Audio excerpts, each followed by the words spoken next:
Dr. Bob, welcome. Thank you, O'Maria. It's a delight to be with you. Likewise. Now, to begin on the note of identity, how would you introduce or describe yourself? Dr. Bob Schuchts. Who is Dr. Bob Schuchts? Well, I'm first and foremost a son of the Father, just trying to live into my identity as beloved son, which is what I received at baptism. But I have a lot of other relationships that I have my identity and also, just whether it's my original family or I'm now a widower. My wife and I were married 42 years. And so it was my lifelong relationship with her. I have two daughters and their husbands and 11 grandchildren. So Um, lots of different relationships. yes, a beloved child of God and a father figure in many dimensions. Now, what advice would you give young people who are overwhelmed with a multitude of wounds that they identify? It might be physical, psychological, emotional, like intergenerational, which is one of the podcast episodes I was listening to recently. What word of encouragement or counsel would you give someone who just says, I am irreparable? Well, first of all, that's not true. That would be the first thing. But it's a belief system. I mean, that's taken over an identity. I have so many wounds, I can't be healed. That's a wound of hopelessness, and it's also a wound of shame. And both of those are based in lies, even though they're understandable how we would come to those, how somebody would come to believe that. But the next thing I would say is don't focus on the wounds to start. Focus on the relationship with Jesus, on the relationship with uh, the Holy Family and the Trinity, and find your security there. And allow the security to begin the healing process and begin the restoration of how you see and understand yourself. And then let the Holy Spirit lead you gradually to address the wounds that are there. I love that. What you're sharing reminds me of counsel that I received when I was in the Carmelite monastery, and it was along the lines of don't go into your heart without Jesus. Yep. Yes. There's Chris Stefanik has a saying of your mind is a dangerous place. Don't go in there alone. Dangerous neighborhood. Don't go in there alone. Same. Yes. Yeah. You need the light of Christ. You need the sword of the Spirit. You need the helmet Yeah. of salvation. Yes.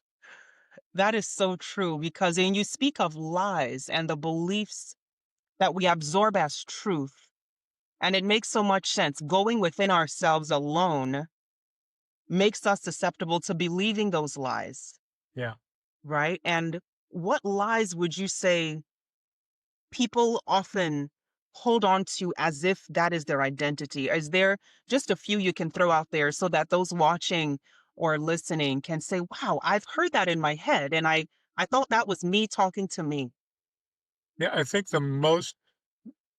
they're all damaging, but I think the most damaging are ones related to shame, like believing that believing about yourself that you're unworthy to be loved, because that becomes then a barrier to the love that's there. And you begin living a self-fulfilling prophecy. It's like you begin to relate, either grasping at love because you don't believe you're worthy of it, or barricading love because you don't believe you're lovable. And I'd say the other ones are related to hopelessness. When we give up hope that anything can change, that God can meet us, uh, and then those around abandonment, like God doesn't care, God's not here, God doesn't love me, there's nobody that I can trust. Those kind of things are very damaging. Anything that cuts us off from the possibility of receiving love cuts us off from life.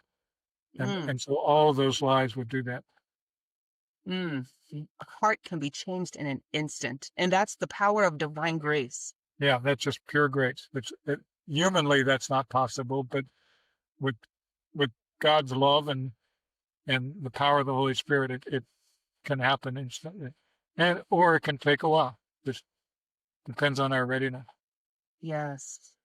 Yes. And the word change sticks out to me on the Restore the Glory podcast that you and Jay Kim host together. There was a two-part episode about change and the process of change. For those who are watching or listening, I highly recommend just subscribe to the Restore the Glory podcast. Okay. It's all that and a bag of chips. But touching on change, what would you say is the right or necessary mindset or disposition for someone who wants to change, who wants to heal? What should what mind and thought process should they strive to keep on? I would say three things that are kind of the first things that come to my mind. One is to move out of the idea that change is up to you alone. That's ungodly self-reliance. And put yourself in a place of humility of saying, God, I need you for this change to occur. So I think that's a fundamental shift. Mm, The next, I think, is security. To have a safe place where you can walk into the brokenness, whether that's with people that you really trust or a level of prayer where you've developed that trust in Jesus or the Father or the Blessed Mother or, you know, somebody that you know that you can be real with and receive from. Uh, and then secondly is a willingness to be led by the Holy Spirit there. So it's a willingness not to be in control of the process, but to be guided in the process. And whether that's guided through somebody else who can lead you there in the Holy Spirit, or whether that's just in your own prayer life, it's just being able to let go of control. And mm. that's why the security is so important, because our control comes out of fear, comes out of a lack of security. And so the more secure we are, the more we can let go and open up and trust. Now, with your book, Be Healed, which was published 2014, that's been a lot. And the fact that it's a classic, if I ask any individual, Catholic, Christian, what are the top three books on healing? Be Healed Mm. always comes to their lips. Yeah. Complete the sentence with be healed, or rather, we'll say being healed. What does being healed look like, or sound like, or being healed is dot, dot, dot? Complete the sentence. We share this at every conference. We say, and it's developed, healing, and this is from a quote from Pope Benedict XVI. Okay, so we've developed this. Yes. Healing is an ongoing encounter with God's love and truth that brings us into wholeness and communion. So there's three parts of the process. Mm. It's ongoing. It's from an encounter with God's love and truth. And the fruit of it is we grow in wholeness and communion with God and with people around us. Fantastic. Dr. Bob, it's been such an honor to be in your presence.